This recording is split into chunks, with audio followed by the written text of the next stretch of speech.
Oh, hey everybody. See, we have a few people on. See how many folks we've got.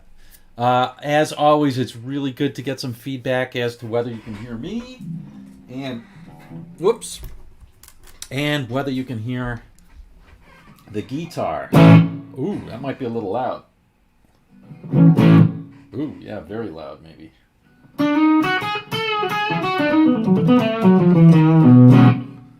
You turn that down just a bit.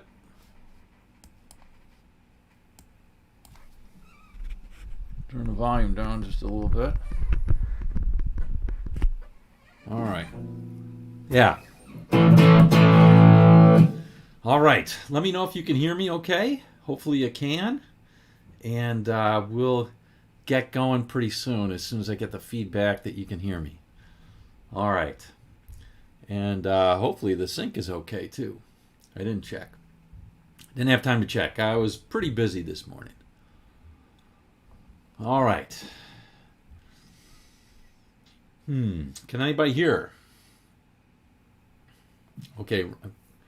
Perfect. Ron says all is well. Does that mean that the sound is good? All right. Good. Excellent. All right. Excellent. Well, today I think we're going to do, what did I say, a little Southern rock? A little Southern rock improv. I want to say hi to everybody. I see we've got the usual on, which is great. And I think, at least until YouTube changes it again, and OBS, the software that I use, changes it again, I think I've figured out the whole sync thing and the touch wood, but the bandwidth thing too. So know what I've loaded and what I've lowered. So want to say hi to everybody on a Sunday. It's Sunday, November 15th. Hi to Matt. Hi to Nemo Unknown, Ron Shack, Ron Garretts, Mr. Thomas V. Says NFL football, the Masters and Mark in one day. That's pretty cool, huh? Glad I could be part of that. Robbie Love, hey, hi to you. TBA, good morning. Highly Strung 1000, good morning to you, or good afternoon, whatever the case may be. You get out something to wipe my nose there. All right. And Phil M., hi to you. El Rondo, glad to see you on. Glad to see you on. You know, YouTube is saying we have 0 concurrent viewers, which I think is probably wrong. So let's get going. Before we get going, I just want to thank everybody who has donated to the channel. All the donations are really, especially now, they're really, really appreciated, since I'm going to be doing this a lot more, and it's going to be taking up a lot more of my time. That means I need to, take care of myself and family and all that kind of stuff. So it's really appreciated. That means less time I need to spend on other things. So that's great. Really appreciate the donations, and especially if you purchase my stuff on Teachable. That's really good. Gonna have a website launch in a couple of weeks, I think, maybe a month, hopefully before the end of the year. It's been held up a bit, which is not good, but it is what it is. So anyway, I've got a couple of links down below for a rock bundle and an R&B bundle, and those are just going to grow, so you can lock in right now and get it at whatever the price is. The price is going to go up, but you will lock in at that price. It'll, as I add to it, it'll go in there. So that's just something to think about. All right, 22 viewers. Yeah, it's interesting that it says that, and mine says concurrent viewers 0. Oh well. Love how it builds this feedback. Okay. Anyway, let's get going. So, at least when you think of Southern rock, for me, it all begins with one group. So, we're going to start out with a little bit from that. Let me see if I can do this.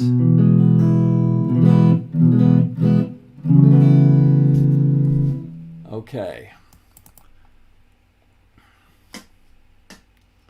Need to get the volume here.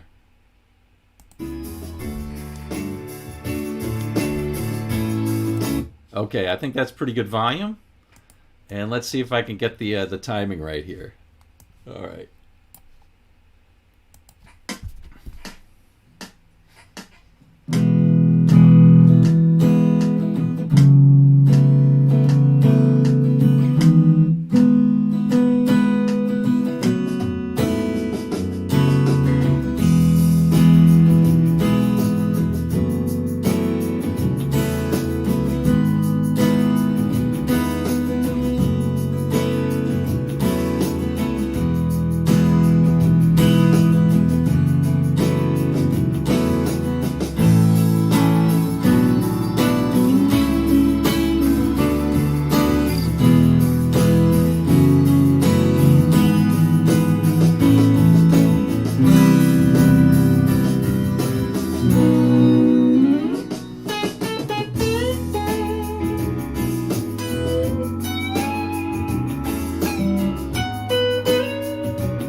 All right. Well, that's kind of fun. All right. So, anyway, let's catch up on some questions here. Let's see. Nice PRS. I like it. I haven't played it in a while, and you know the weather is wreaking havoc on the tuning. So maybe I'll lower this a little bit when I play. I got to remember that. Sounds like Alyssa from the Almost Brothers. Okay. Almost. Yeah, it's a pretty one. Yeah, that F minor and the E chord. It's really good. It's not really F minor. It's really sort of like a is really sort of like an A chord because you're playing a lot of open things. So, but I mean, there's a similarity there with the A chord, right? I don't know if you call that an A6th or what, but you're omitting that bass note there, playing that bass note. But anyway, whatever. A lot you can do in the key of E. That's really pretty there. And then I actually like this walk up a lot too. You're going A. That's like a B minor, but you're picking up and playing the open, everything open except for the 4, 3, and 2 strings. And again, C sharp minor, except you're playing a bunch of open strings there. And then D. And then the abrupt end. The abrupt end is actually pretty cool. C major 7 to a B. See, that's a little out. Right? So that's kind of an interesting thing to navigate. I wasn't trying too much over that. I was just trying to hit a note or two. You know, if you want to, you can, over that C major 7th, you can play like a G major scale or something. And then you're going to the B. Just hit that third of the B and it sounds good. And then you're back in the... Anyway, that's a nice one to use Dickey's hexatonic scale as well. So that's basically a minor pentatonic with the A added in there, which is nice because you often want to use that A.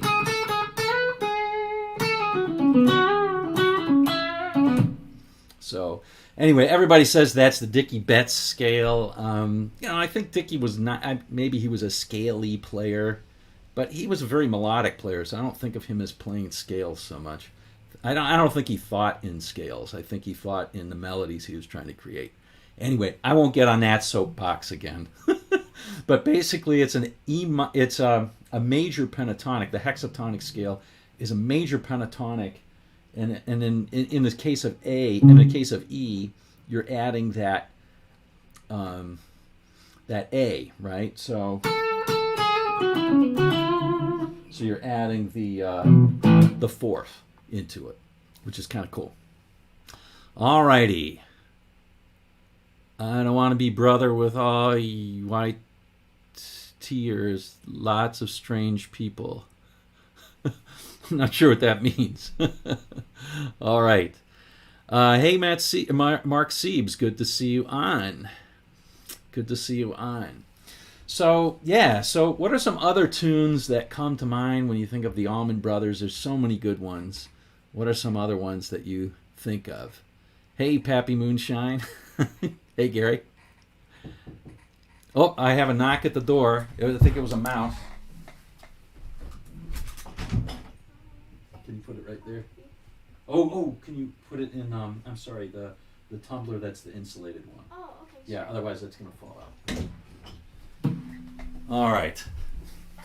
Somebody's bringing me some coffee, which is good. I need it.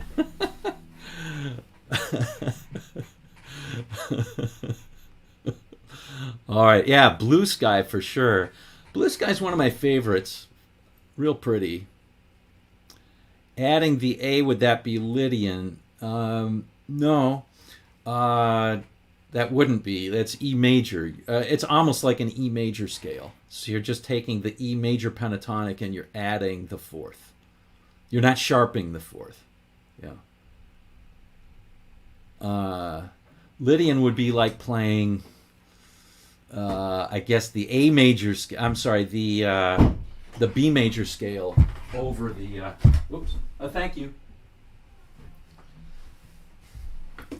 Lydian would be like playing the B major scale over that. So the sound would be, the sound is like a raised fourth. So if you take like an E major, it's a little loud, isn't it? Let's see if we can lower that.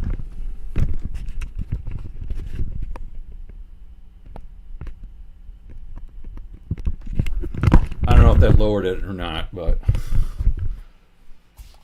seeing it overload and clip, maybe that'll help a little bit. Okay, so it's sort of like over that E major chord, if you played a B major scale.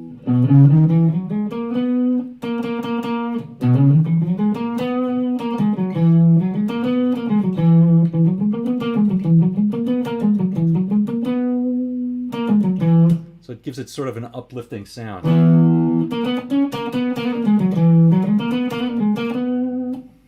Anyway, yeah. So that's how the modes work, at least anyway, to a little extent. All right, Revival. Yeah, that's another one. Dreams I'll Never See. Dreams. All right. Well, I'll tell you what. Let's try playing another one. And I'm going to try and put a few Dwayne lines in on this one, just like I tried to put in a couple of Dickie lines in there, a couple of Dickie Betts lines. But we'll see. I may need to turn this one down. Yeah, this one's a little louder.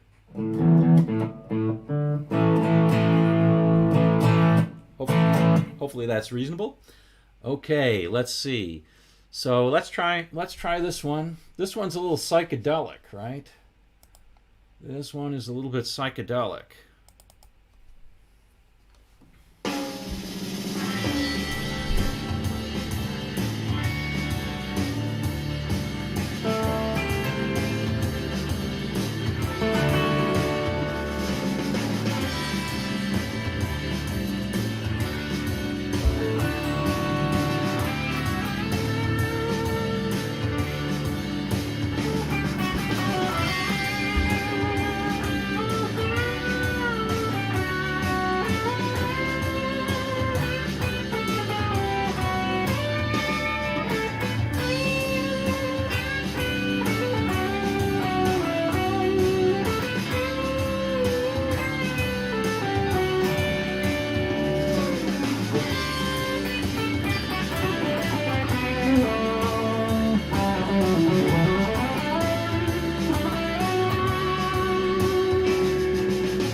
All right.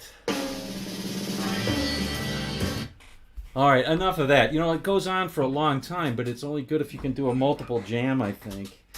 And what I like about that one, now here is an example of a Dorian, or I guess you could say it's an D mixolydian. And you're basically going between... You're basically going between like a D sus, which is kind of related to a G, and a D. But what was interesting, I think about, and I tried to get some Dwayne lines in there, Dwayne sometimes used the D major scale to give it some notes that were a little bit like they weren't particularly in key. And I thought that was pretty interesting, so I tried to imitate that a little bit. So, the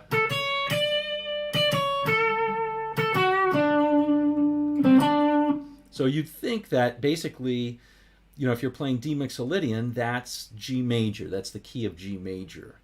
And so, if that's a Mixolydian is just a major scale with a flatted seventh. So if you take the D major seventh or the D major scale and you add a flatted seventh to it, you get the G major scale. You get the same notes.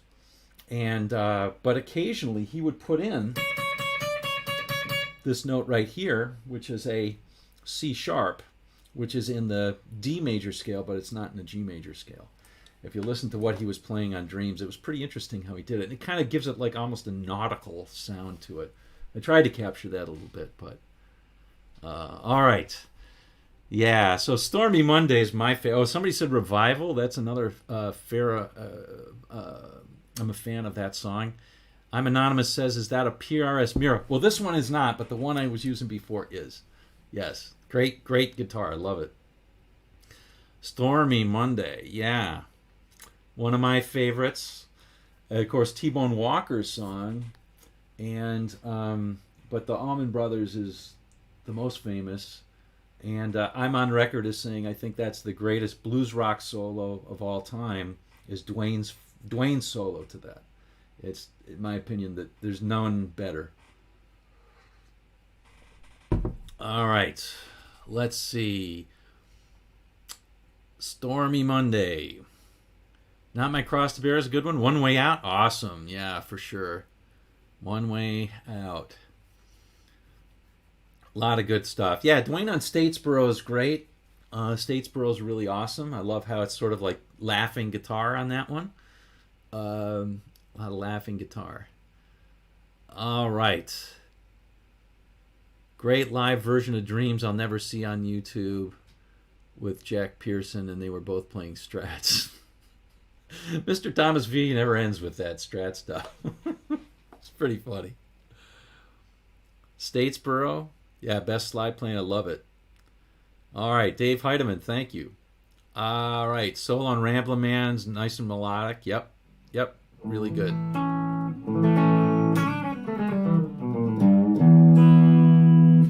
All right.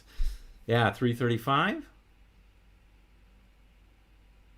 Matt says, always have a hard time saying that scale. Always call it something else, like the car from Back to the Future. Oh, DeLorean instead of Dorian. That's pretty funny. That is pretty funny. All right, let's take a sharp turn now and play something a little bit different. Let's see. I don't like how the volume is changing on this.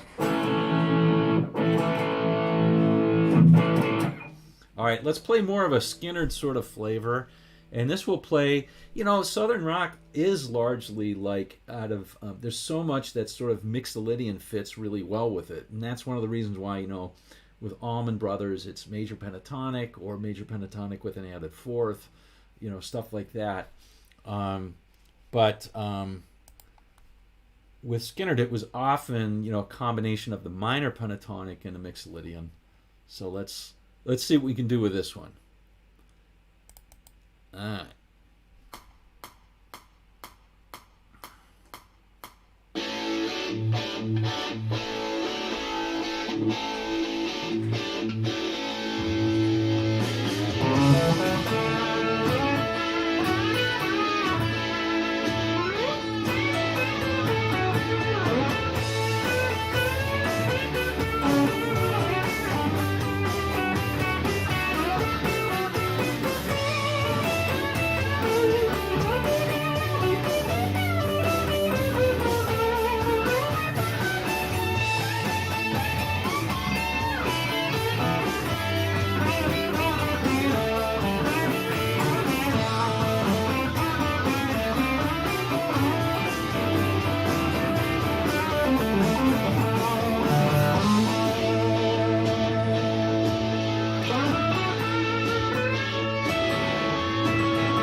All right. All right. Well, there we go. That's kind of a classic sort of thing there. Um, just a little warm up on this one. The progression is really pretty simple. It starts out with a typical sort of boogie, right? In A.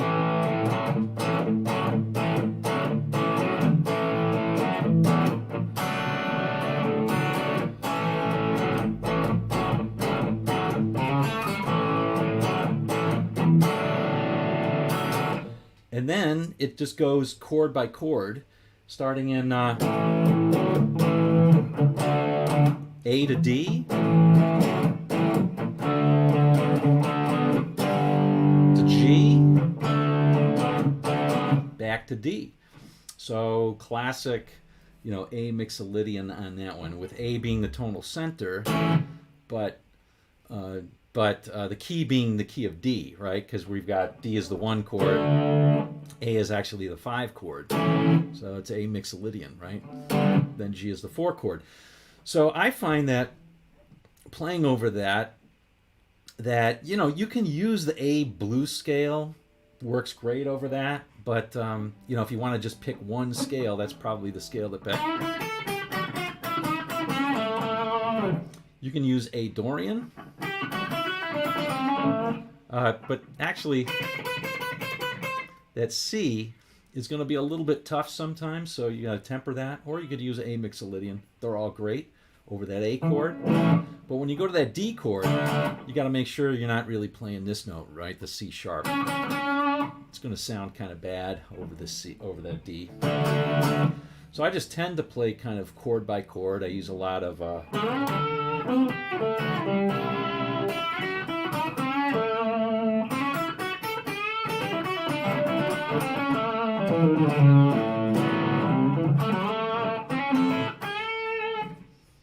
anyway. So that's one way to play it. All right, let's see. Let me take some questions here. Office Rocker Productions, checking in late. Well, late is fine. Hey, Geert, I see Geert is on. Hello. Always good to see Geert on. I'm anonymous. I didn't say hi to you before, but I did see your question. Hello to you. Wow, it's good to see people on. Steve Stein. Hey, Steve. Good to see you on. All right. All right. And somebody asked, is this Steve Stein from Steve Stein Productions? And it's not. It's okay, though. It's cool. Isn't it S-T-I-N-E, I think? He's good. He's good instructor. I like him a lot. He seems like more of a shredder, but that's cool. He knows his shit. Knows his stuff. Sorry about that. Whoops. Gotta bleep that out now. Okay. David Smith. Good to see you. Bob Gregory.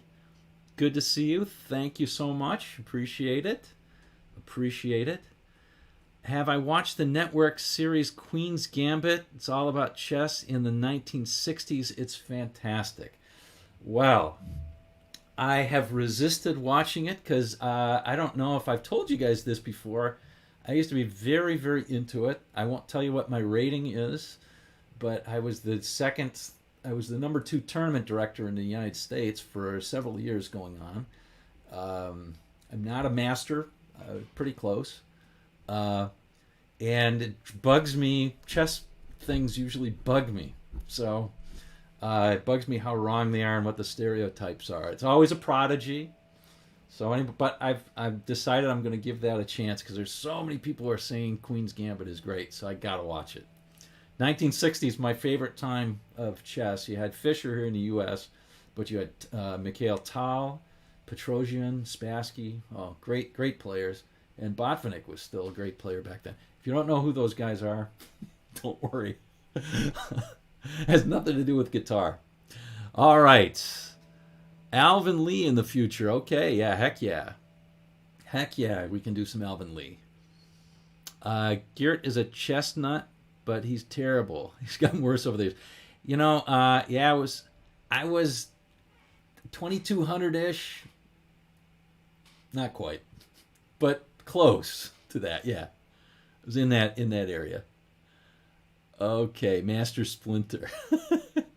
Okay. Let's see. Steve Stein is 5'2". Is that right? Wow, that is pretty interesting. Yeah, Mark Siebes, I heard that Gary Kasparov was a consultant on the show, which gives me a little bit of hope. It gives me hope. I was to say it gives me hope. There's a lot of people who said it's really good, so I'm going to give it a shot.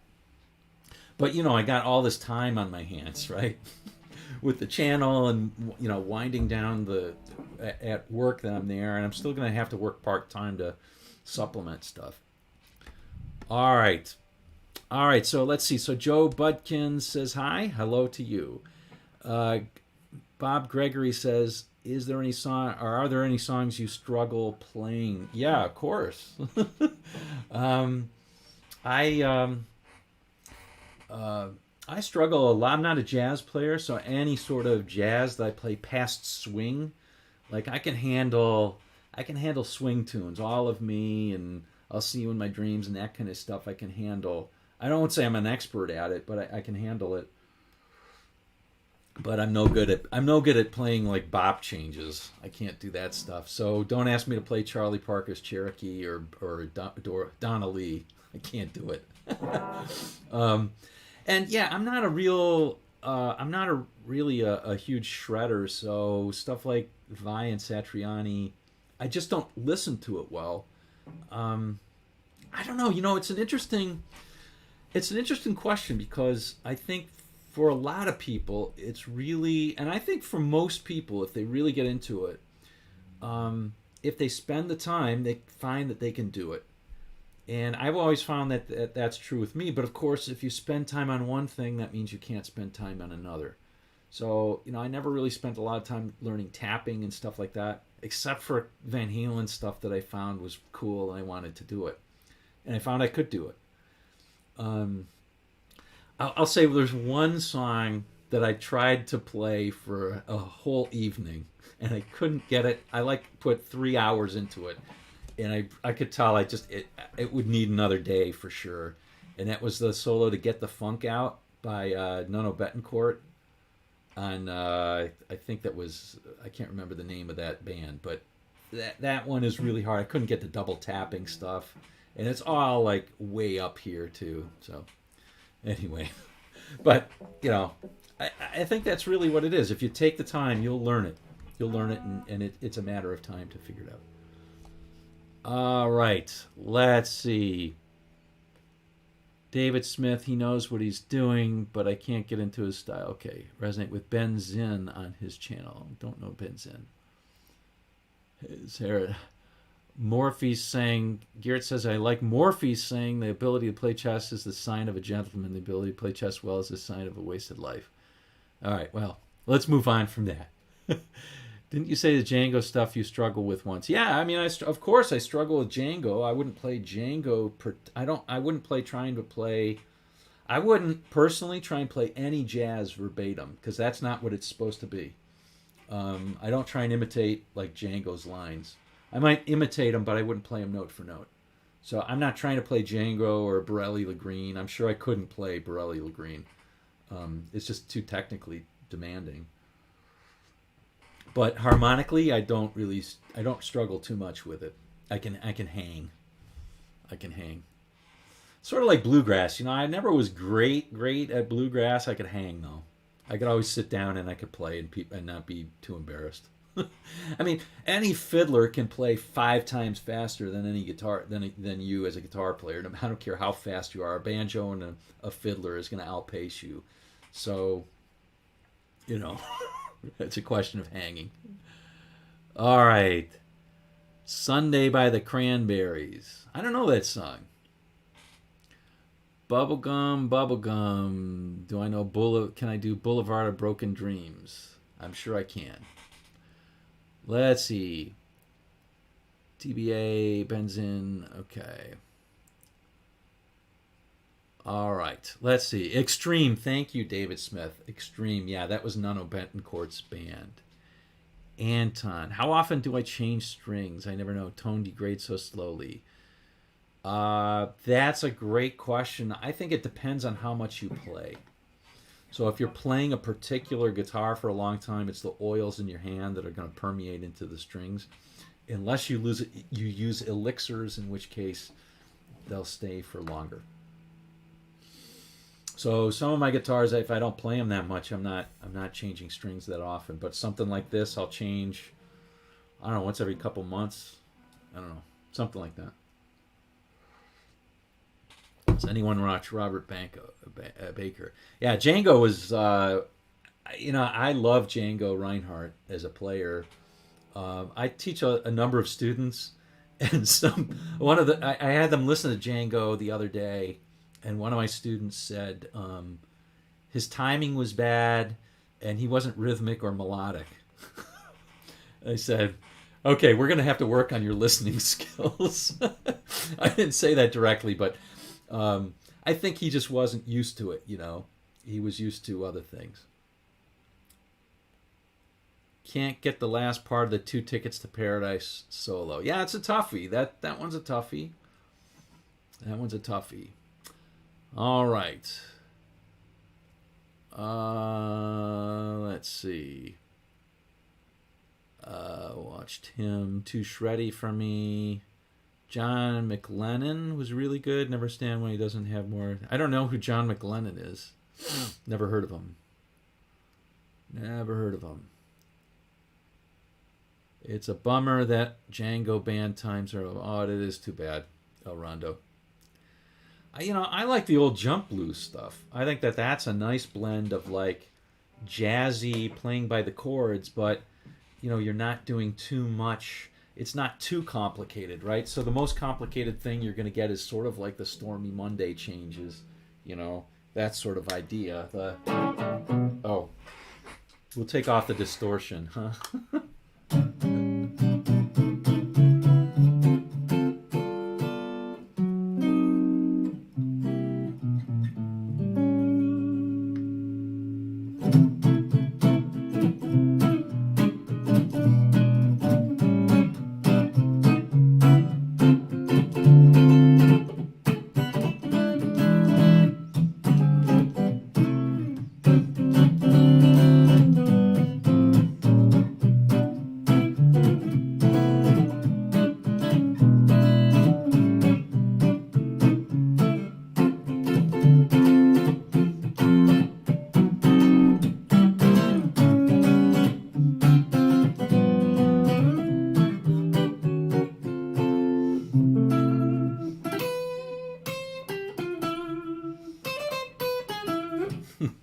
All right. Anyway, enough of that stuff.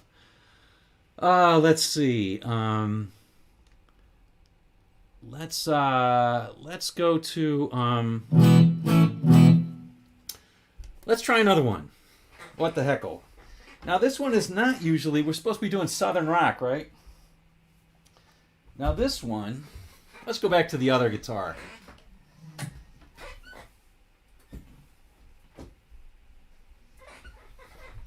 Now this one, a lot of people don't think of it as Southern rock, but kind of is.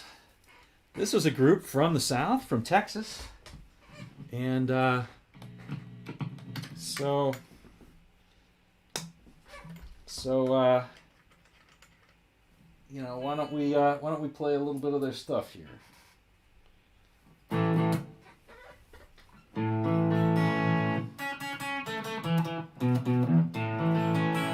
Close enough for jazz, right?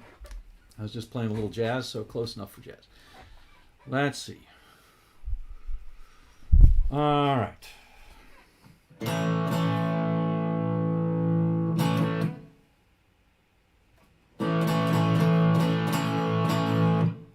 Can you hear that okay?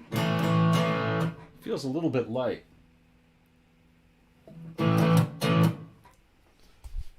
All right, let's see if we can blend in a little bit of the lyrics and all that kind of stuff.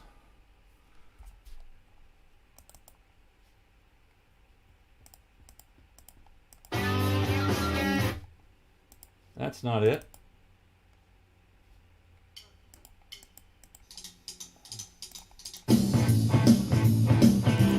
Yeah, that'll do. Okay.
All right.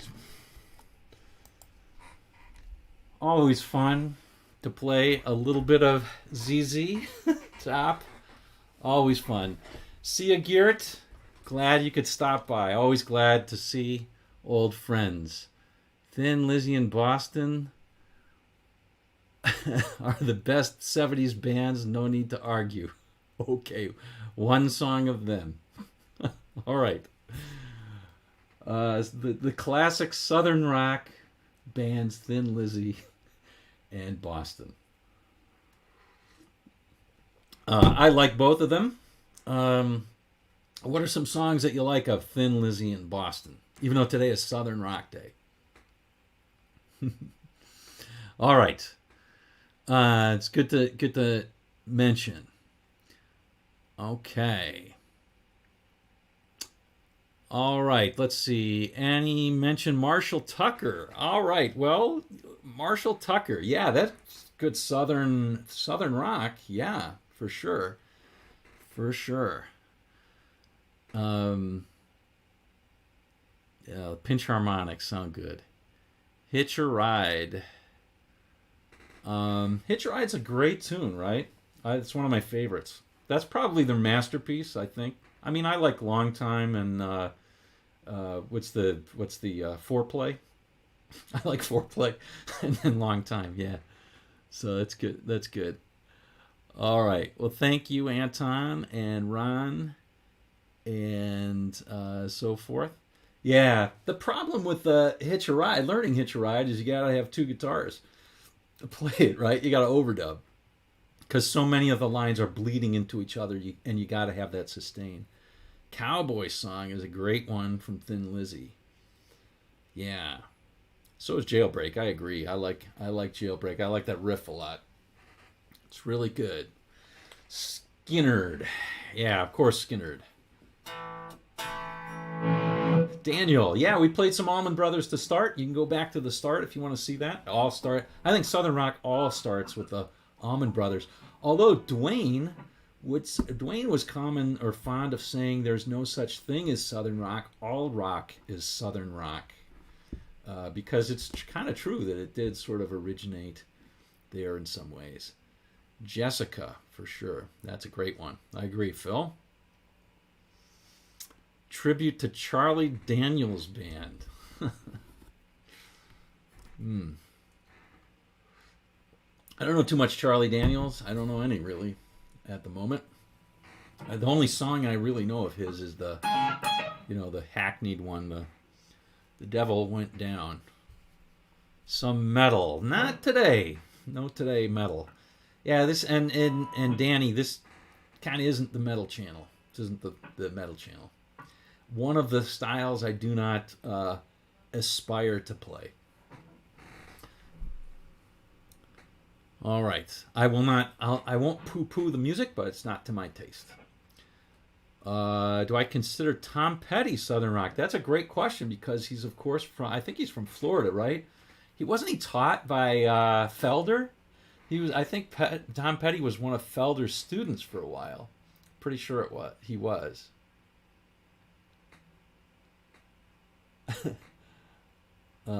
Which is pretty interesting. But, Tom Petty has that singular sort of style. Always playing those songs without the thirds in them. All those chords without the thirds in them.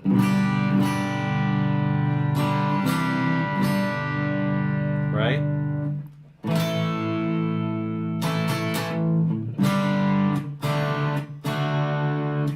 Anyway, plays a lot of stuff without the thirds in them. Yeah. Mike Campbell, great player, in my opinion. Yeah, I think you're right, Bob. He was from Gainesville. I think that's right. A lot of stuff. The Breeze says J.J. Cale. Yeah, well, you got the right name for it, The Breeze. I'm Anonymous says Marshall Tucker. Well, a few people are saying Marshall Tucker. I did, Don was the teacher. Yeah, Don Felder was the teacher. Well, let's play this one. I don't think I'm going to play it very well, but let's give it a shot. Let's just see what we can come up with. All right? See how it sounds. We'll see. I cut it a little bit short, but let's see.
All right.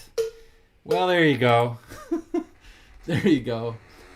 Little Marshall Tucker-esque thing. Hopefully got some of those in. Okay.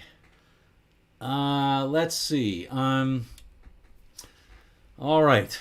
Running Down a Dream. Yeah.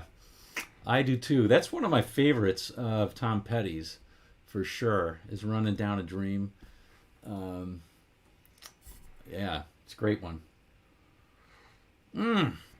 All right, well, we got a lot of people on today. Got a lot of people on. 59. Wow, pretty awesome. I think I got to find a way to make these longer. We've been on just about an hour. And, hey, Daniel, good to see you on today. Daniel. All right. Hope you enjoyed some of that stuff.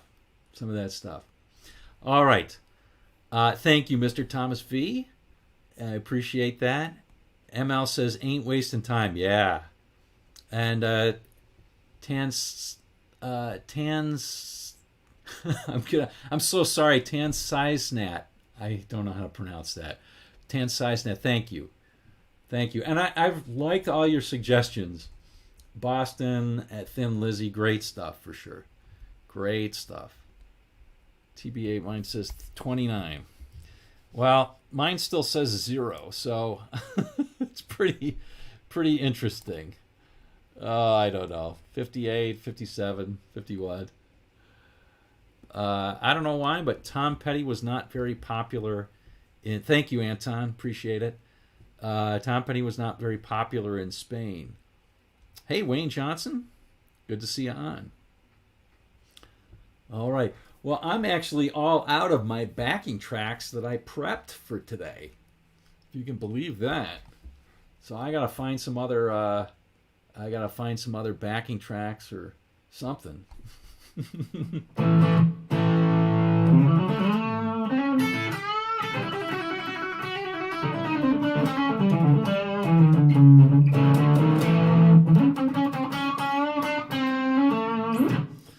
All right. Hey, Phil. Yeah. Hey, good point. Phil says 50 people watching, but only 20 thumbs up. Yeah. Hey, help a brother out and click the like button. All right. Some of us of the older generation don't do that. Anyway, we're just helping each other out, right? Yeah. So the feed goes up and down. I think that's good that it's getting a little more traction, maybe.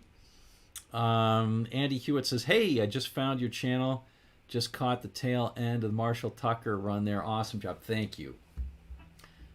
Yeah. And, so far, I guess today we did Melissa and we did Dreams, Allman Brothers, sort of.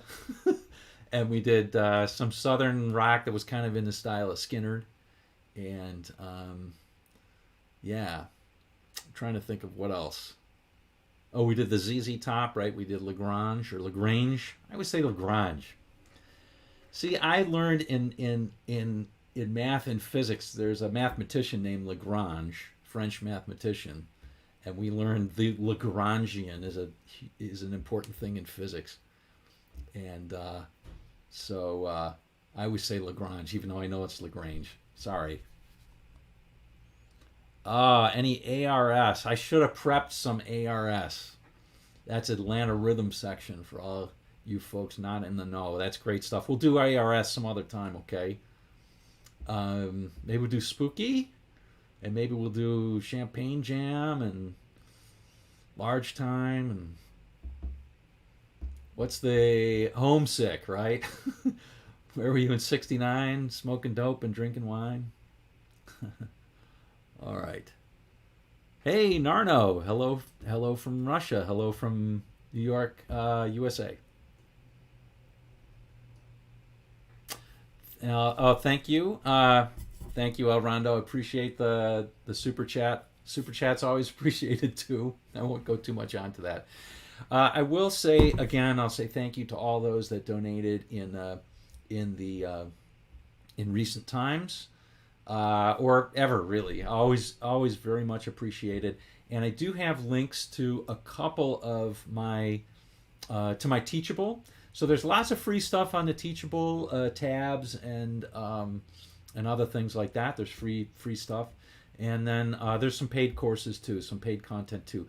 Right now, the rock bundle and the R&B bundles are available, and those are going to grow quite a bit over the next year or so.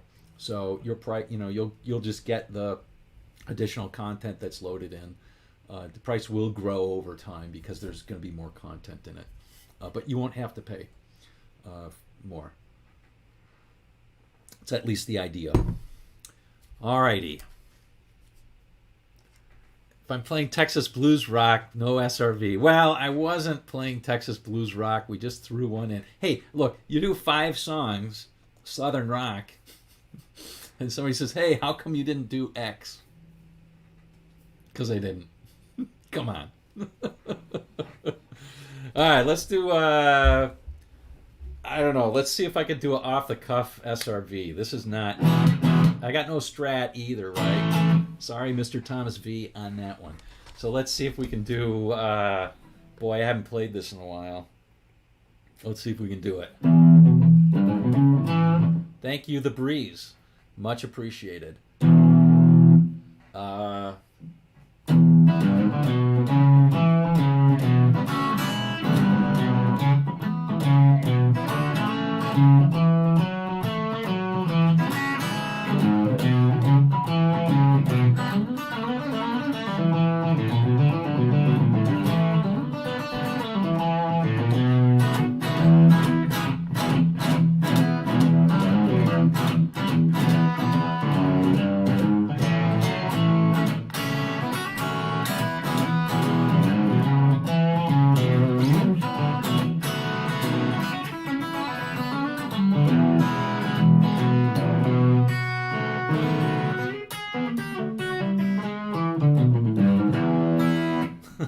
All right. Well, that sucked, but there you go, Siebes. There's your Stevie Ray. And thank you to Daniel, too. Boy, getting a lot of the super chats today. That's really nice. Much, much appreciated. Let's see. What else can we do? Stevie Ray. Thank you, One Piece Band. I appreciate that. Thank you. All right, Bob Grigory. Let's see if I can do this. I don't know if I can because I'm trying to remember the song. That's always the problem for me. If I can remember the song, I can usually hack it. But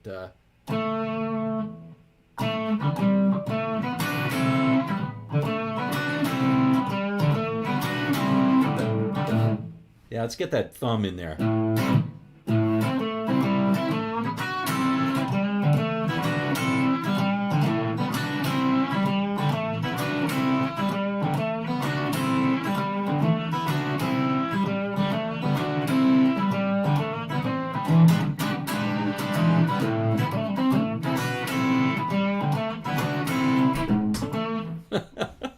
Crap. Mary Had a Little Lamb. That one I can't just do off the cuff. Oh, what's the other one I ought to be able to do? Let's see if I can do this one. I don't know if I can.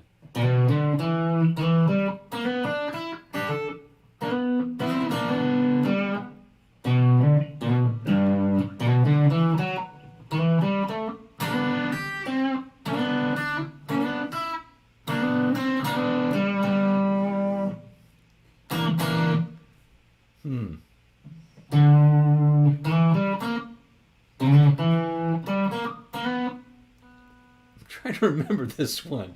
It's just not working here. The brain is too slow today.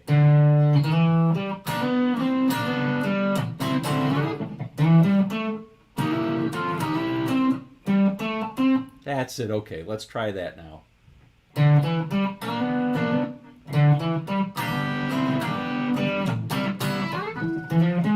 Oops.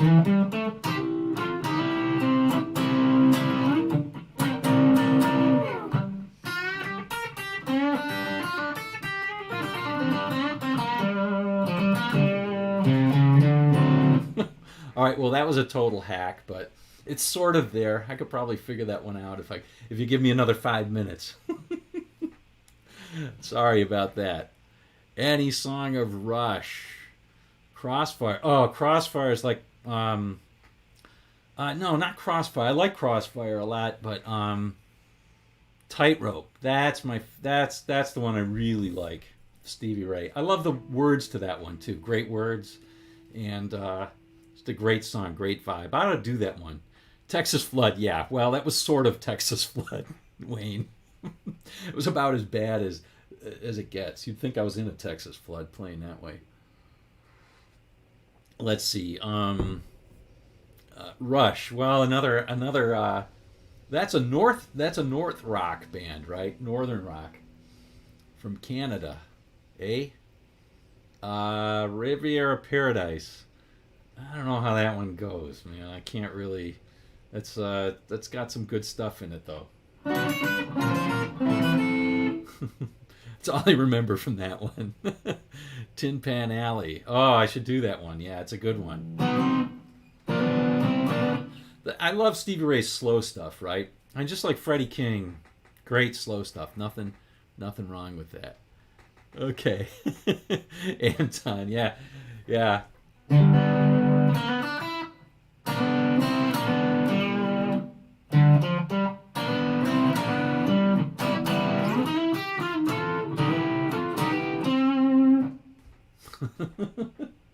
And what is it? It's like a C ninth.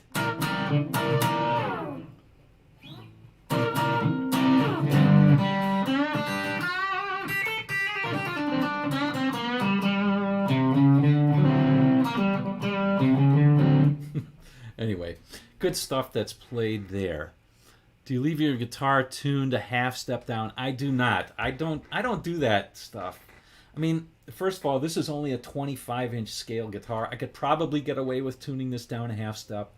With a Strat, it's a 25 and a half scale, so that there's more tension, so you can lower it a half step.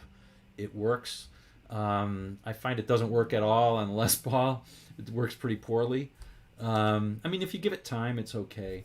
But I generally don't do that. I tune to standard pitch and let the chips fall where they do. Yeah. All right. Ever tried Albert Collins tuning with a capo? Nope. I never tried Albert Collins tuning.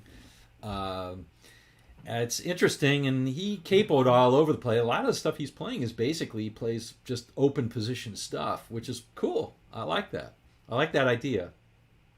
And for those of you who watched my video on Saturday, you know I'm not a snob about not using a capo. I like using a capo. I think it's a smart idea. It's not a dumb idea.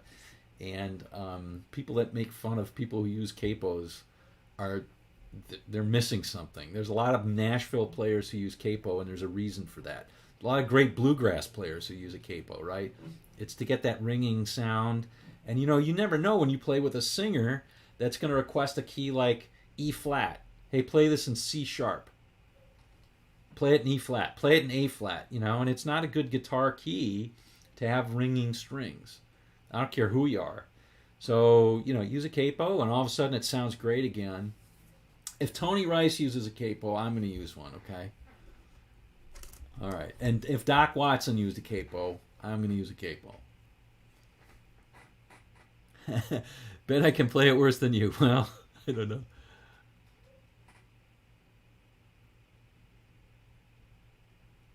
know. Thank you, El Rondo. Just did another you from one of my old videos. Oh, nice. A great one-piece band from the Philippines. Good to see you on. Fada Blue Jean says singers are the only ones who like to tune down a half step. Keith Richards tuning. Well, Keith Richards is okay. So Daniel asked Keith Richards tuning. Now, I don't mind Keith Richards tuning. The one thing he did, though, is he got rid of his sixth string. So I'm not going to do that. But one of the things with Keith Richards tuning, or even Keith Richards sort of baby tuning, that Billy Gibbons used to use. So if you tune your fifth string down to a G,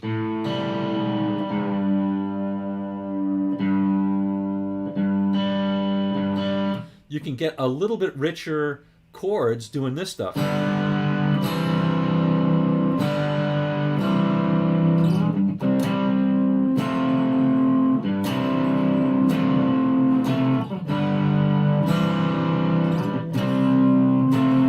Than if you didn't use that fifth string. So, and that's Jesus Just Left Chicago, right? Is that one?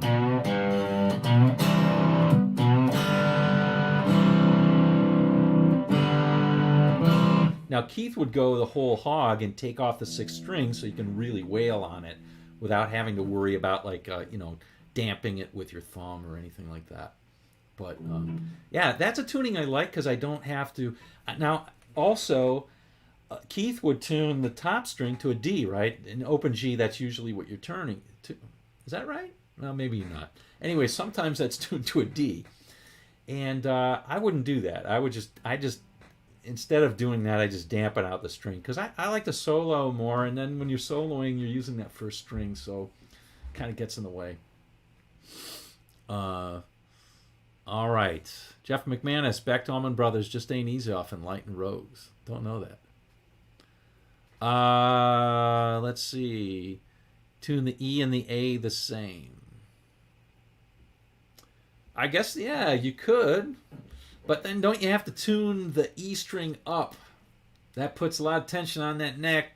Don't like doing that on a guitar. So I'm very particular on that. I don't like tuning up on a guitar. So if I have to tune my low E string up to a G, a step and a half, I'm probably not gonna do that. I'd rather take the string off. I use caged instead of capo. I'm not sure what that means.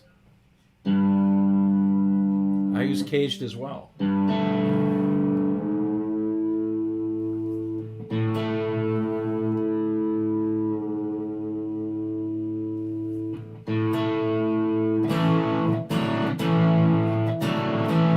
Let me give you an example. So, let me give you an example of where a capo would be good in electric. So,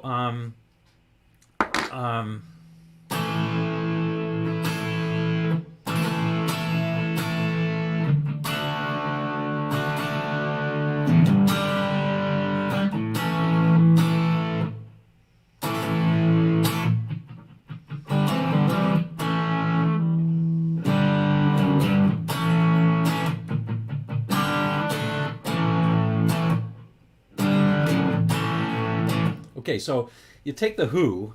We're doing Southern rock now, right? So we'll take the Who, the Real Me, right? So I'm just kind of banging around on this.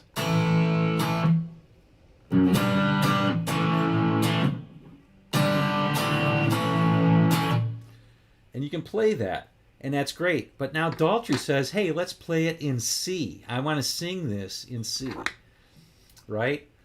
So you could try and play this. And then you're going to play what?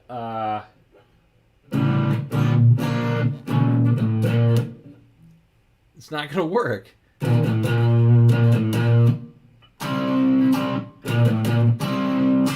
It's just not going to be the same. So instead what you do is you capo at the third, so you've got your A.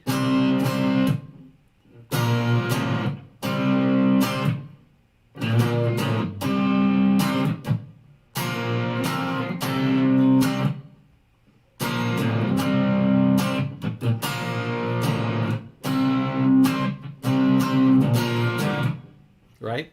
And that works a little bit better. I wish I could play it right now. I can't get that.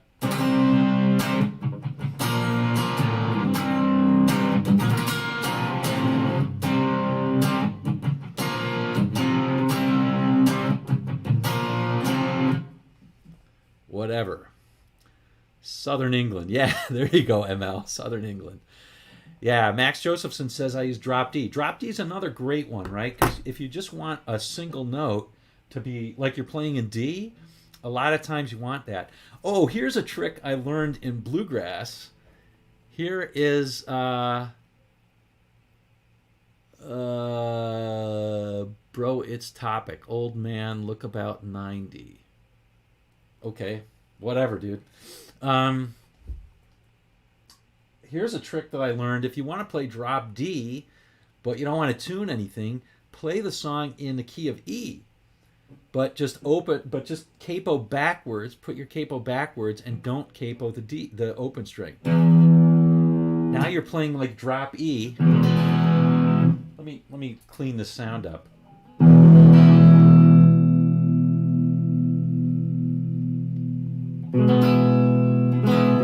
Oh, now I know why it wasn't sounding good. It was because I had my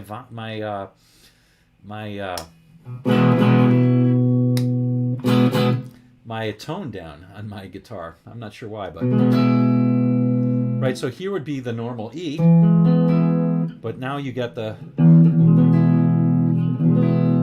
bottom note. So that's a trick I used to use all the time when I played bluegrass. Instead of going down to the key of, instead of drop D, I play drop. It's essentially drop E, right? Because if you capo here,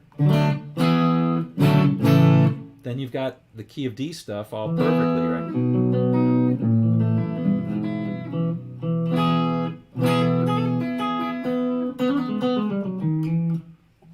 Yeah. The only thing is, with a capo on an electric, you have to be a little bit more careful of the tuning. All right, but yeah, it's a nice little trick. Used to do it a lot. Yeah. Let me get out my acoustics. See if I can play some of this stuff. This is talk about a terrible. This is a little parlor guitar. This is a terrible guitar. I don't know if you can hear that. Hopefully you can. We'll turn this off here for a second. All right.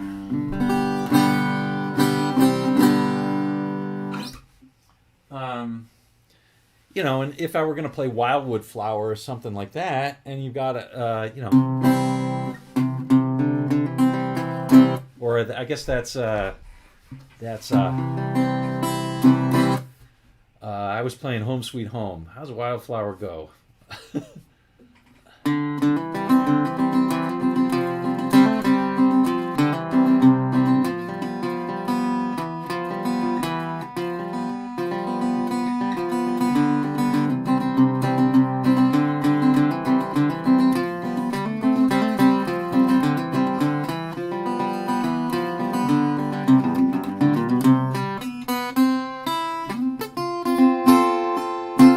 Something like that. Anyway, if I were going to play something like that, and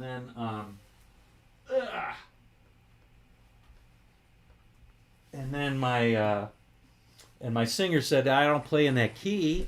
Let's do it in the key of F, which is a weird one, right? I don't want to be playing.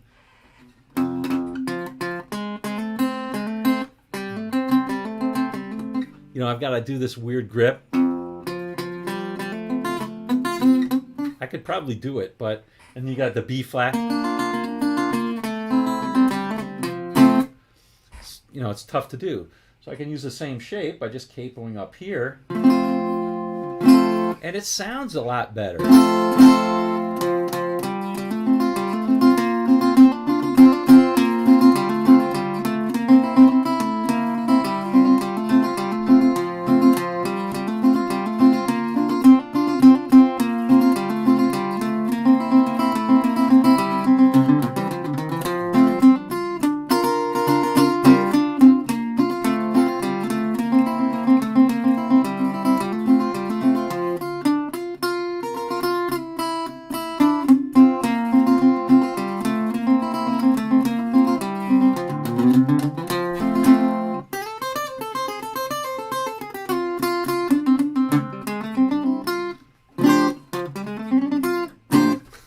All right. Whatevs. Anyway, well, there we go. This is really kind of meant to be sort of like an old Montgomery Ward sort of thing. Piece of junk, but anyway. $100 guitar right there. Sounds like it too, I know. Do you ever see Randy Rhoads play live? I never did. Never did. I could have, but I missed it.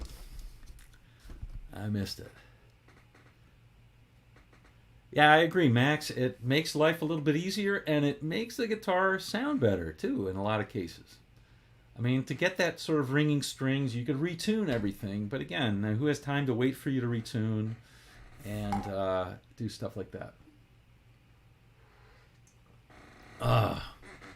Street Bright, you're welcome. You're right. You're welcome. Your index finger is your capo. Oh, I hear you, Ron. That's what you like if you're a jazz player.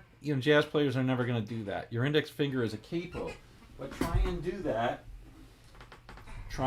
that playing that. So it's going to be tough.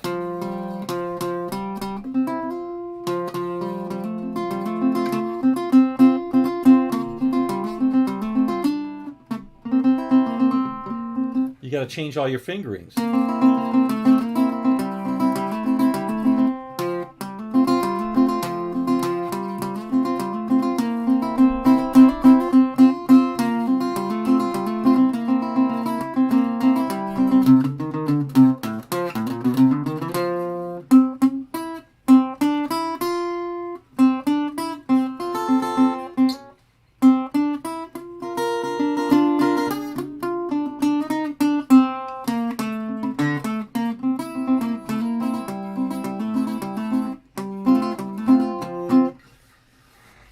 It's not easy. I don't find it easy, and I don't think it sounds as good. I really don't.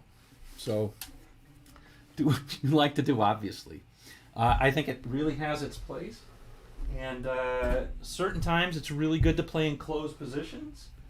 I was playing All of Me before. That's a great thing to play in closed positions because again, if you're going to play jazz, you need to know what happens if somebody transposes on the fly. Basically, the way that bluegrass players transpose on the fly is they use a capo. That's mostly what they do. They can transpose to other things, but the guitar is a rhythm instrument, and so if it doesn't have the sound right, if you're not getting the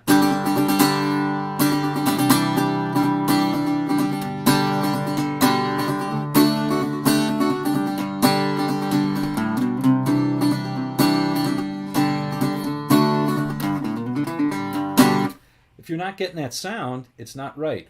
So in bluegrass, you transpose largely with a capo, but in jazz you don't. Because you have that sound of sort of the rhythm guitar anyway has that sound in early jazz of sort of the block chords, right? You're playing the.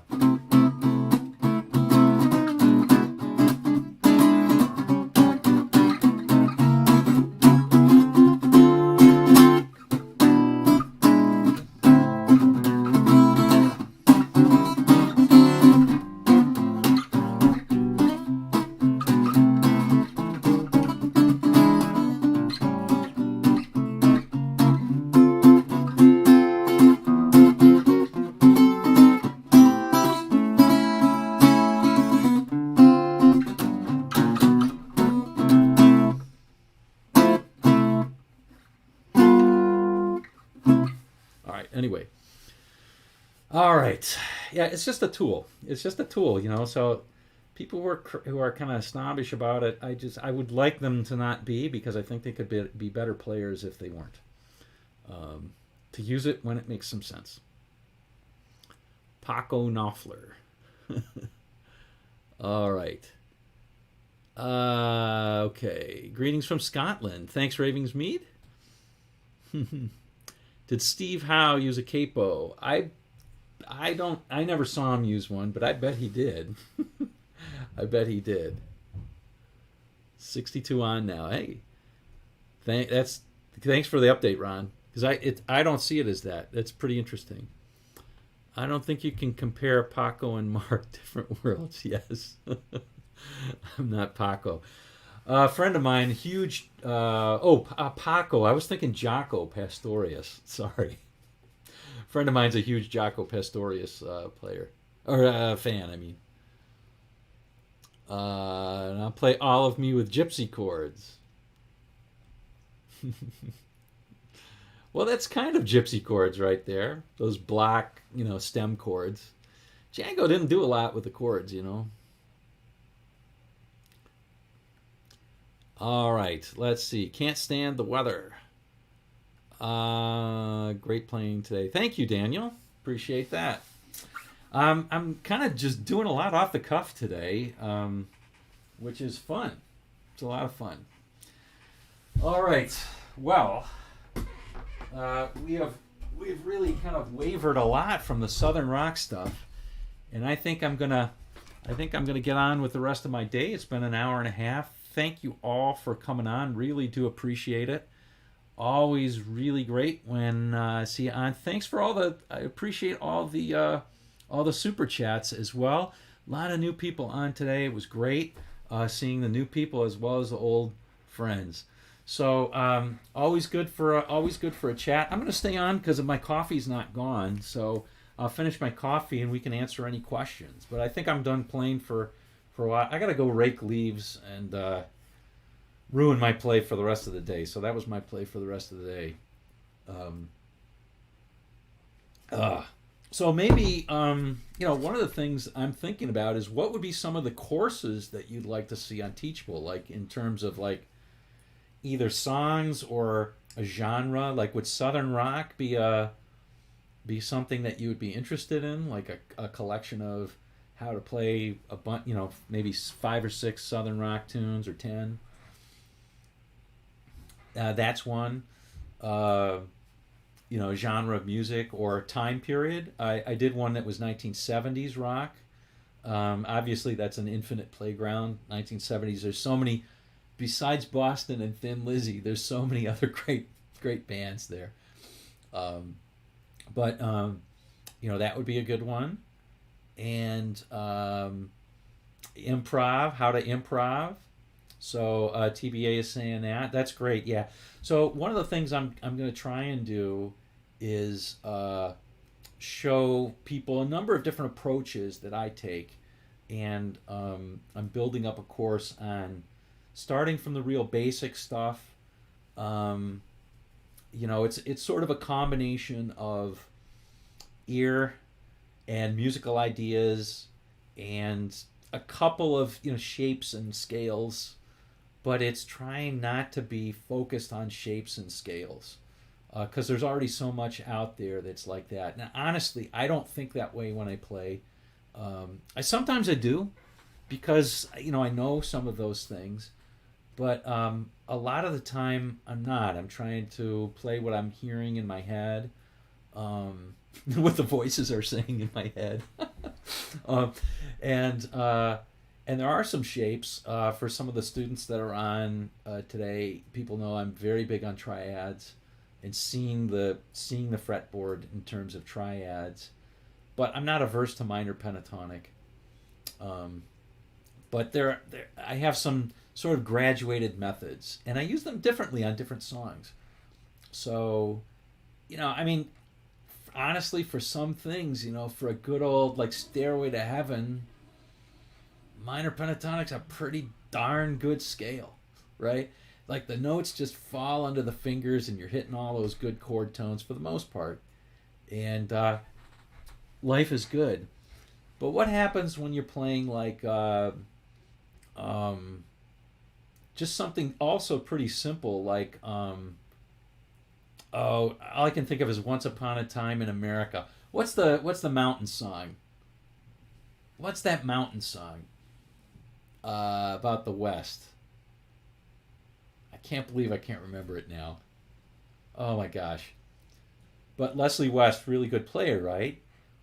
Now you might think a minor pentatonic. Well, what he's doing is he's switching between scales, and there's some understanding that's there.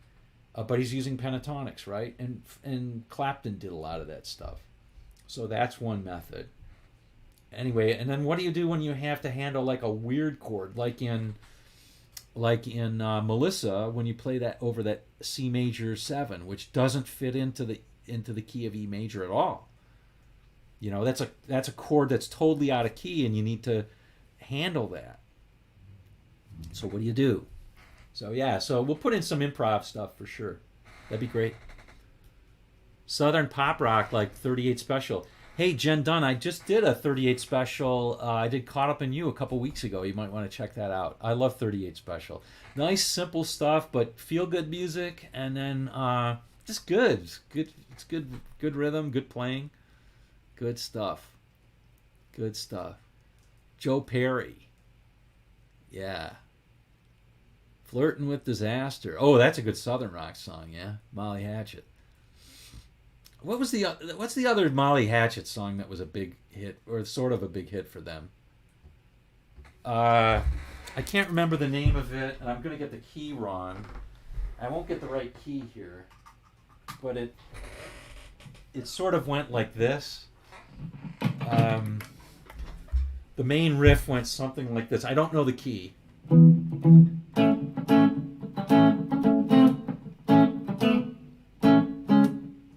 Oops, I'm sorry.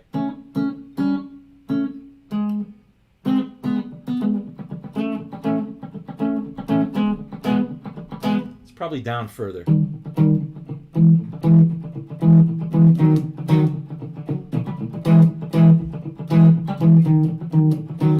Something like that.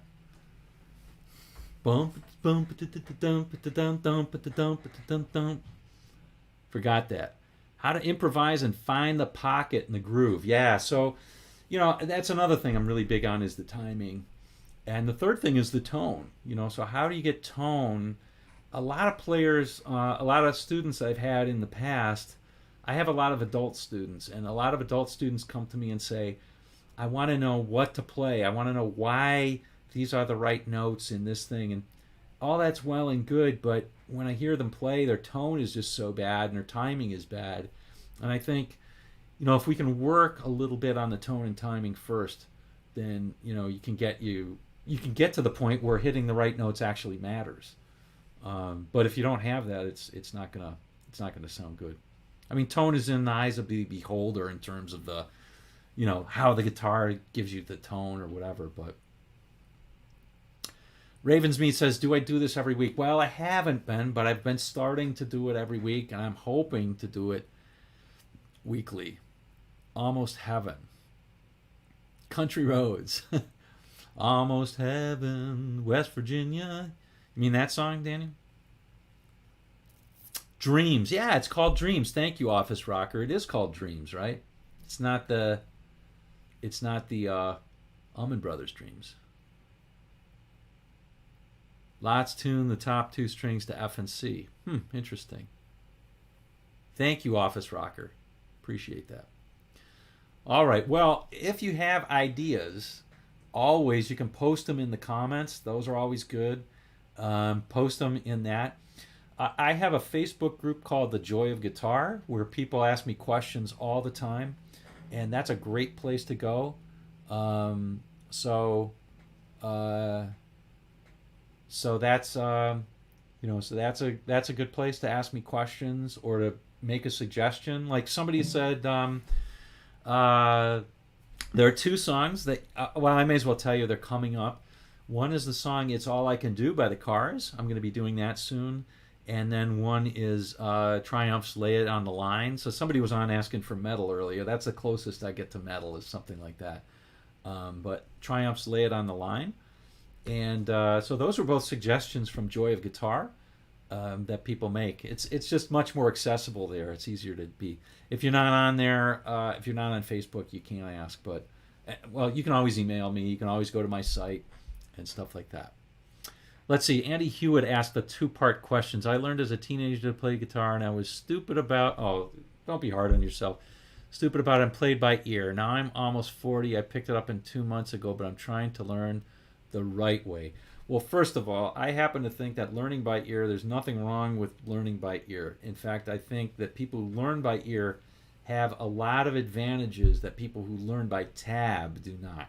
So the last recommendation I would make is for tab. So don't start out with tab. Tab's okay. Tab's great for learning things quickly, exactly where to place your fingers. But there's not a lot of understanding that you get from tab. Learning by ear is great because you get to start hearing the relationships between those chords. So if you were going to pick one thing in theory, here I go on my soapbox. The one thing in theory that I get a lot of pushback from, and I don't know why, is you've got to learn the notes on the fretboard.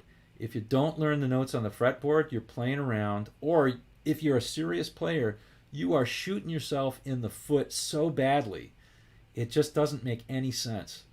For 5 minutes a day, 2 weeks, you're done.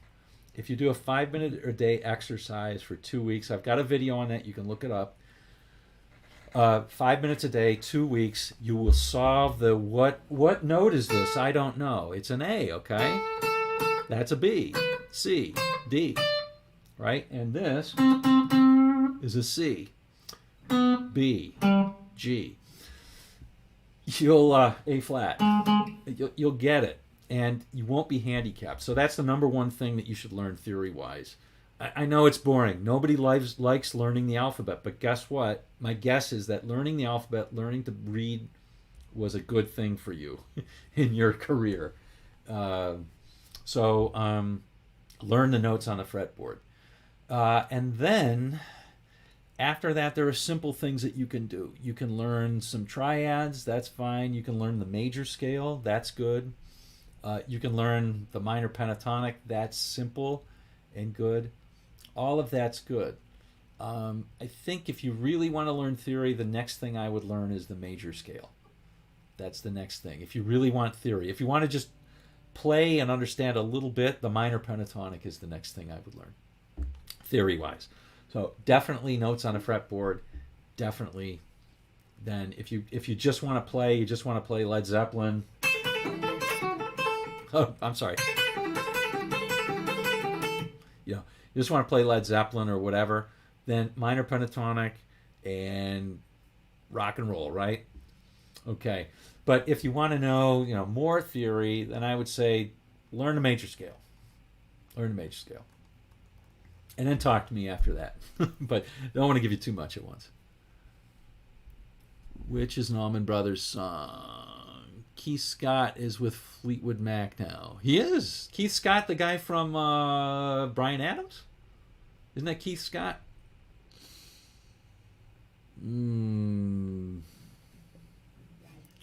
Dreams by Fleetwood Mac, Van Halen, Cranberries. I don't know the Cranberries. But Molly Hatchet. And, of course, Allman Brothers. Dreams by the Allman Brothers. We did that, starting out. That was our second song we did today, right? Dreams I'll Never See. Hey, Ron, who did that Dreams I'll Never See? There's a Boston song, The Man I'll Never Be. I should do that one, too. The Man I'll Never Be. I like that song. It's a good one, right? Thank you. Elliot Easton is still alive. Yeah, he's still alive. I think didn't he write some tell-all book where he almost ended it all right after their success. Elliot Easton had a lot of trouble with their success. Didn't expect it, and when it happened, he thought it was going to be great, and it just wasn't. It was, hey, it's just success, and not all my dreams came true, or all my dreams came true, and nothing's different. And he had a hard time coping with that. Oh yeah, we haven't talked too much about Eddie Van Halen, but yeah. R.I.P. Eddie and Rick Ocasek and Ben. What's Ben's last name on the Cars? Ben Carr, right? Isn't it Ben Carr? Can't remember. They were both gone. Love the Alvin. Oh yeah, so. I don't know if anybody heard that. Probably not, because I did it so poorly. But when I did the ZZ, I put in that little Alvin Lee lick.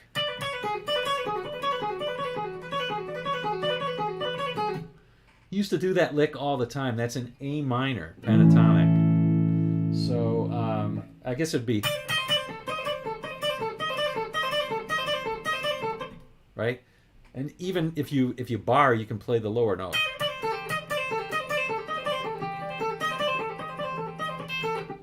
Anyway, that's an Alvin Lee look. It's sort of an in between, so I didn't always see it, right? So we've got the standard minor pentatonic, And then the Clapton extension.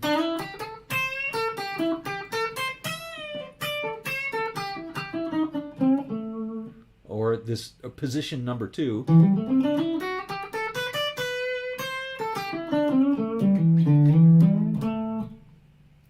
But it's sort of in position 2, I guess. But I always think of it as in between. I've got position 3.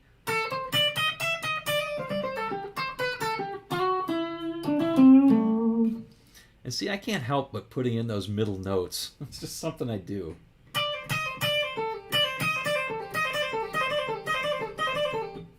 I go home. I go home. We'll do some Alvin Lee for sure. I like Alvin Lee. All right. Simon and Garfunkel use the capo. All right. Let's get off of the capo stuff. I don't want to shame anybody for like, hey, don't use a capo or do use a capo, whatever. Pete Townsend used a capo.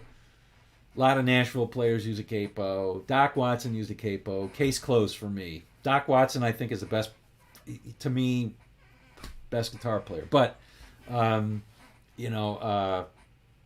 whatever. To you, it may not. It may be Wes Montgomery, and he's great too, right? So I don't, to my knowledge, Wes never used a capo. It doesn't make sense in jazz, so whatever. I don't think Django ever would have used a capo. So there you go. All right. Okay. Or did Eric take it from from Alvin? Superman wore a capo. That's pretty funny. That is pretty funny. So what else? What else, what are some things that I haven't done on my channel or that you haven't seen on my channel, if you're new to the channel, that you'd like to see? The only thing I'll say is, I'll even maybe, and this is a big maybe, I'll play maybe some beginning metal, but anything past, like if, I'm not against them, I'm not anti these people, but, or these bands, but if somebody says play some Dimebag Darrell or Pantera, that's just for somebody else, that's not me. I'm not going to be doing Pantera. But, other stuff, I'm open to it. Clearly, my sweet spot is like 70s R&B, 60s R&B, 60s, 70s rock, some 80s rock too. That's clearly my sweet spot.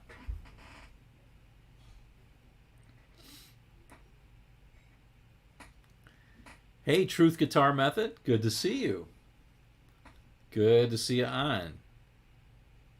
Check out Tom Mish. He's a neo-soul guy. Yeah, I'll check him out, Daniel. Thank you.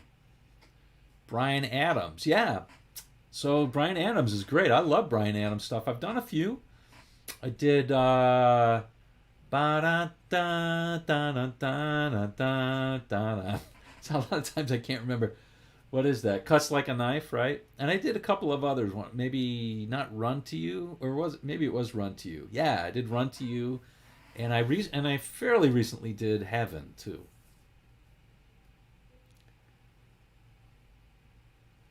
Yeah, I hear you, Bob, for sure.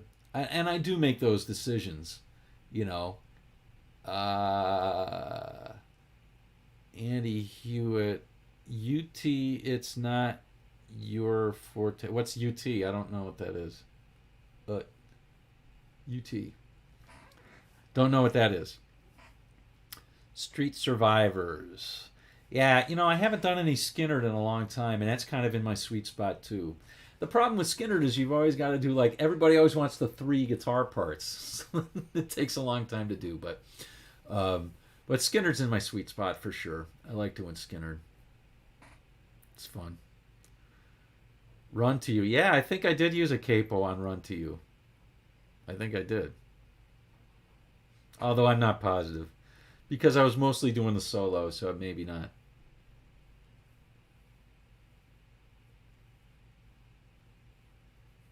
Anselmo is a great vocalist, but I think that Pantera is overrated. I wouldn't know. I really wouldn't know. And I'm not here to cast shade on anybody, including metal or death metal or whatever that was. But It's just not my bag. I'm not into the music, so I'm not gonna play it well because I'm not really into the music. Uh, but it's not my forte. Okay. Uh, but what isn't? It still doesn't answer. Sorry, Andy. Oh, okay. Oh, okay, got it, Andy. Thanks. Thanks for the clarification. Appreciate that. Comparing two versions of a well-known song. Hey, you know what, Phil? That's a great idea. Didn't I do that once with uh not That'll Be the Day. It's So Easy. So I did that with a Buddy Holly and with Linda Ronstadt in the 70s, right? And that was a video that did really well for me in the first couple days. Yeah, I'm good. I'm good, Andy. I got it. I got it. Thank you. Appreciate it. So that was a good one for sure. Uh, oh, hey, Dave. Thanks for coming. Thanks for stopping by. I wasn't expecting you to stay the whole time, so thanks. Appreciate you staying by. It's a good community here, though, isn't it? It's fun. It's fun. Freight Train Boogie. Freight Train Boogie, says El Rondo. So, El Rondo, if you are still on, who does Freight Train Boogie? I wasn't following the thread. Oh, that's probably Alvin Lee? Okay. If I'm wrong on that, you'll correct me.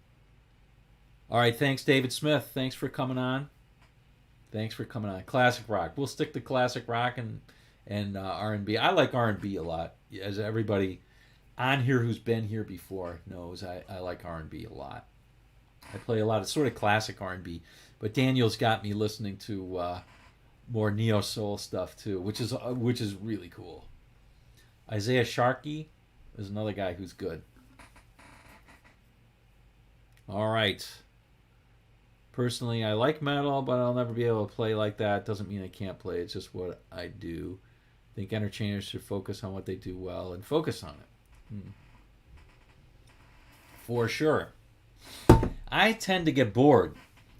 So, if I take a particular singular style, and I think, honestly, to be sort of if you want to be a player today and you want to be playing out and playing with lots of different people, you've got to have one core style and maybe a few other styles that are pretty darn good. So I can hang in any bluegrass session. I can hang in like a folk session, but a lot of people can.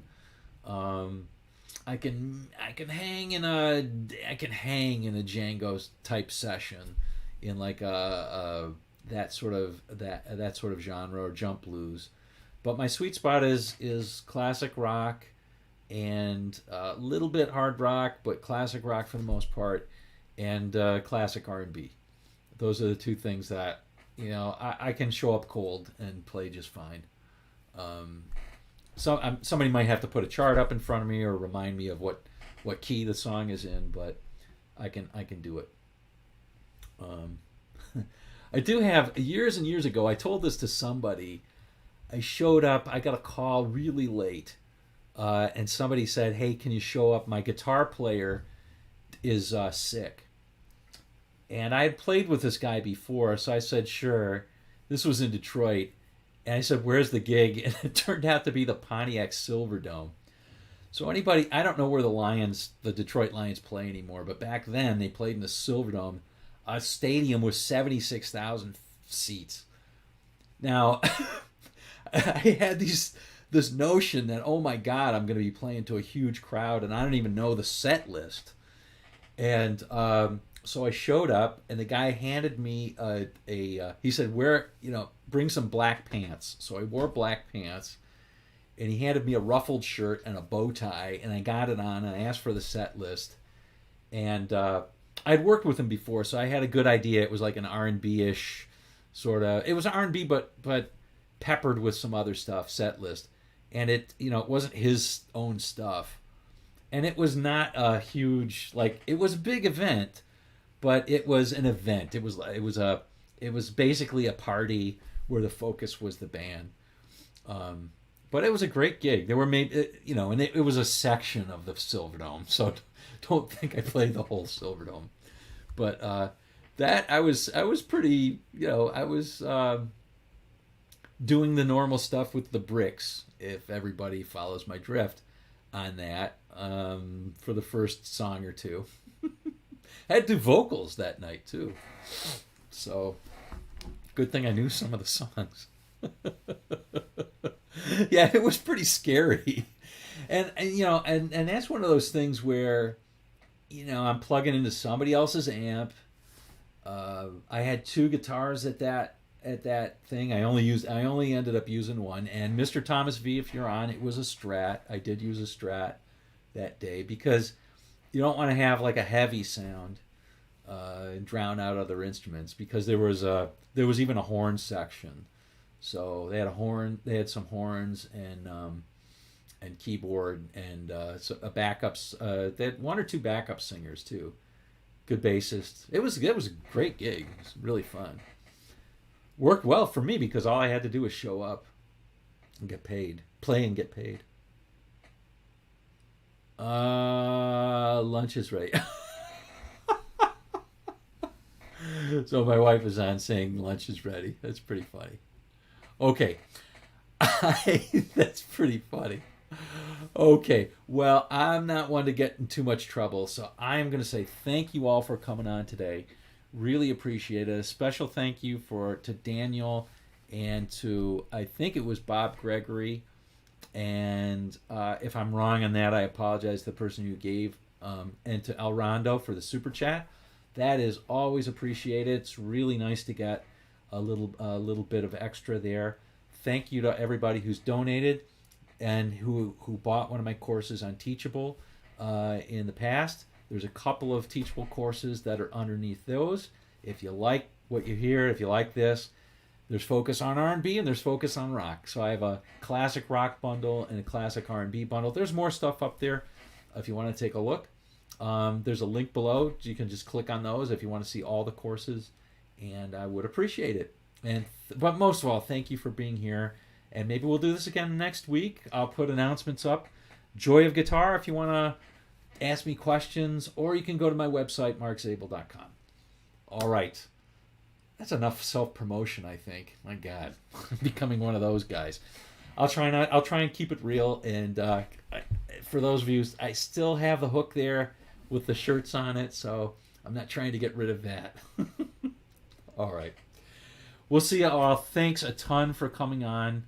I always appreciate it. And have a great Sunday and a great rest of the week. We'll see you all. See you all down the road.